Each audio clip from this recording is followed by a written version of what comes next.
सूचना केवल हमारे विचार हैं, वित्तीय सलाह नहीं। निर्णय लेने से पहले खुद शोध करें। किसी भी लाभ या हानि के लिए हम उत्तरदायी नहीं हैं। आज हम देख रहे हैं पीटीसी इंडिया लिमिटेड के 2025-26 Q1 की standalone financial performance. Starting with the sales, पिछले क्वार्टर से सेल्स में 35.5% का इंक्रीज हुआ है, मगर कंपनी ने पिछले साल के मुकाबले मार्जिनल सेल्स डिक्लाइन रिपोर्ट किया, around -14.5%। Expenses 36% quarter on quarter increase हो गए हैं, जो साल भर के -13% के डिक्लाइन के साथ अलाइन करता है। क्वार्टरली सेल्स के कंपैरिजन में एक्सपेंसेस इंक्रीज होना दिखाता है कंपनी ने एक्सपेंसेस मैनेज करने के लिए स्ट्रगल किया। कंपनी ने पूरी साल के दौरान चैलेंजेस का सामना किया। ऑपरेटिंग प्रॉफिट, जो पिछले साल के कंपैरिजन में -52.5% डाउन हुआ है, quarter on quarter around 10% increase हुआ है। Operating profit margin OPM annual basis पे -1.5% से डिक्रीज हुआ है और पिछले क्वार्टर के कंपैरिजन में -0.5% से डिक्रीज हुआ है।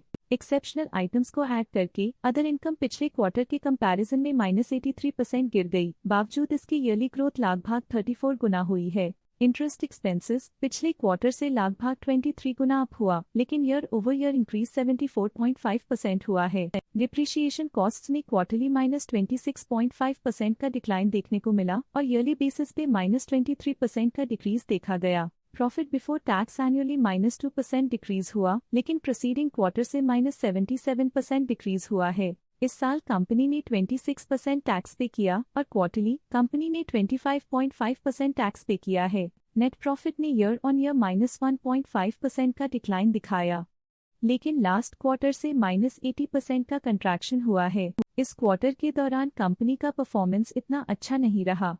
नेगेटिव नेट प्रॉफिट लॉसेस को इंडिकेट करता है। वहीं अगर एनुअल एनालिसिस की बात करें तो साल के दौरान कंपनी का परफॉर्मेंस अच्छा नहीं रहा। नेगेटिव नेट प्रॉफिट का मतलब है कि कंपनी प्रॉफिट के कंपैरिजन में नुकसान उठा रही है। अर्निंग्स पर शेयर EPS में ईयरली -1.5% का डिक्रीज देखा गया, लेकिन क्वार्टरली में 80% की गिरावट भी नजर आई। इस क्वार्टर में कंपनी का EPS इतना अच्छा नहीं रहा। नेगेटिव प्रॉफिट कमजोर एफिशिएंसी को दिखाता है। पीटीसी इंडिया लिमिटेड के फाइनेंशियल स्नैपशॉट को रिव्यू करते हुए कुछ मुख्य ट्रेंड्स सामने आए हैं जो कंपनी की परफॉर्मेंस पे रोशनी डालते हैं। जून 2022 से जून 2025 तक पीटीसी इंडिया लिमिटेड की फाइनेंशियल जर्नी में सबसे पहले बात करते हैं सेल्स की। इस साल सेल्स में -6.5% की गिरावट आई है और पिछले 4 सालों में भी -0.5% की गिरावट देखी गई है, जो एक लंबे समय तक गिरावट को दर्शाता है। इस साल सेल्स में गिरावट आई है, लेकिन पिछले 2 साल में अच्छी ग्रोथ हुई थी, जो एक अस्थायी रुकावट को दर्शाता है।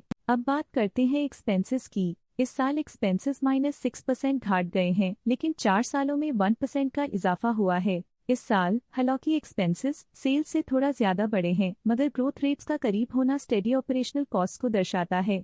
चैलेंजेस से गुजरते हुए ऑपरेटिंग प्रॉफिट ने इस साल -21% की डाउनटर्न देखी, जो एक ट्रेंड को कंटिन्यू करता है पिछले 4 सालों में -35.5% की डिक्लाइन के साथ। नेट प्रॉफिट का सफर ऊपर की ओर चल पड़ा है। इस साल 121.5% की चढ़ाई के साथ पिछले 4 सालों में 102% की शानदार वृद्धि हुई है। लगातार 2 सालों तक प्रॉफिट में कमी के बाद इस साल नेट प्रॉफिट में हुए इजाफे ने एक टर्नअराउंड का संकेत दिया है, जो स्ट्रेटेजिक रीअलाइनमेंट्स का असर हो सकता है। EPS के लिए रास्ता कठिन रहा है। इस साल EPS -14% डिक्रीज हुआ और पिछले 4 सालों में कुल मिलाकर -21.5% की गिरावट हुई है। पिछले 3 सालों से EPS में लगातार गिरावट कंपनी की लॉन्ग टर्म प्रॉफिटेबिलिटी के लिए चिंता का विषय है। चलिए अब बात करते हैं शेयर होल्डिंग पैटर्न की। पीटीसी इंडिया की शेयर होल्डिंग रिपोर्ट्स कुछ इस प्रकार की हैं, जो अननोन 2025 के तक चलता है। ये रिपोर्ट कंपनी के शेयर्स की डिटेल्ड जानकारी देता है, जिसमें promoters, promoter groups, foreign investors, public investors और सरकारी एंटिटीज शामिल हैं। पब्लिक हेल्थ शेयर्स का परसेंटेज 2025 के में 47.9% से 2025 के में 44.83% तक डिक्रीज हो गया। इस डिक्रीज से साफ है कि इस टाइम पीरियड में कंपनी में पब्लिक का हिस्सा डिक्रीज हुआ है।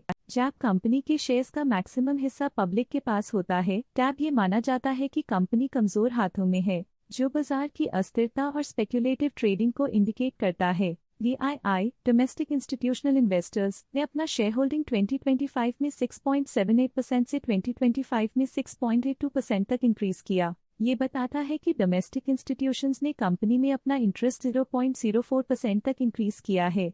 FII फॉरेन इंस्टीट्यूशनल इन्वेस्टर्स ने अपना शेयर होल्डिंग 2025 में 25.72% से 2025 में 28.75% तक इंक्रीज किया। ये बताता है कि फॉरेन इंस्टीट्यूशंस ने कंपनी में अपना इंटरेस्ट 3.03% तक इंक्रीज किया है।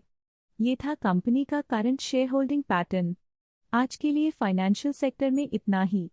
देखने के लिए धन्यवाद। स्टॉक लेटेस्ट न्यूज अपडेट के लिए चैनल को सब्सक्राइब करें और वीडियो को लाइक एंड शेयर करें।